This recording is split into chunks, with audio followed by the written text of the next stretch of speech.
Campaign ಈಗಾಗಲೇ ಪ್ರಚಾರ ಶುರು ಮಾಡಿದ್ದೀವಿ. ಆದರೆ ಇವತ್ತು ಅಧಿಕೃತವಾಗಿ ಕೋಲಾರದಿಂದ ನನಗೆ ಇವತ್ತು ನೋಡಿದ್ರೆ ಜನರ ಪ್ರತಿಕ್ರಿಯೆ ಭಾಳ ಚೆನ್ನಾಗಿದೆ. ಕಾಂಗ್ರೆಸ್ ಪರವಾದಂಥ ಪ್ರತಿಕ್ರಿಯೆ ಇದೆ. ಎಲ್ಲ ಜನರು, ಬಡವರು, ವಿಶೇಷವಾಗಿ ಎಲ್ಲ ಜಾತಿಲಿರ್ತಕ್ಕಂಥ ಬಡವರು ನಮ್ಮ ಪರವಾಗಿದ್ದಾರೆ, ಮತ್ತು ಮಧ್ಯಮ ವರ್ಗದ ಜನ ನಮ್ಮ ಪರವಾಗಿದ್ದಾರೆ. ಅದರಿಂದ ಈ ಸಾರಿ ನಮ್ಮ ಅಭ್ಯರ್ಥಿ ಗೌತಮ್ ಅವರು ಭಾಳ ದೊಡ್ಡ ಲೀಡ್ನಲ್ಲಿ ಕೋಲಾರದಲ್ಲಿ ನಿಲ್ತಾರೆ.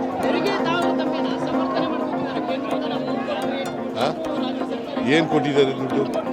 ಎಲ್ಲಿ ಕೊಟ್ಟಿದ್ದಾರೆ? ಆ ಥರ ಹೇಳೋದಿಲ್ಲಪ್ಪ, ನೀವು ನಂಬಕ್ಕೆ ಹೋಗ್ಬಿಡಿ, ವೆರಿಫೈ ಮಾಡಿ. ಈಗ 5,300 ಕೋಟಿ ಕೊಡ್ತೀವಿ ಅಂತ ಹೇಳಿದ್ರು. ಯಾವುದರಲ್ಲಿ?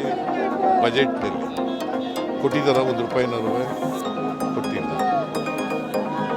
15 ಫೈನಾನ್ಸ್ ಕಮಿಷನ್ನವರು 5,495 ಕೋಟಿ ವಿಶೇಷ ಗ್ರ್ಯಾಂಟ್ ಕೊಡಿ ಅಂತ ಹೇಳಿದರು. ಕೊಟ್ರ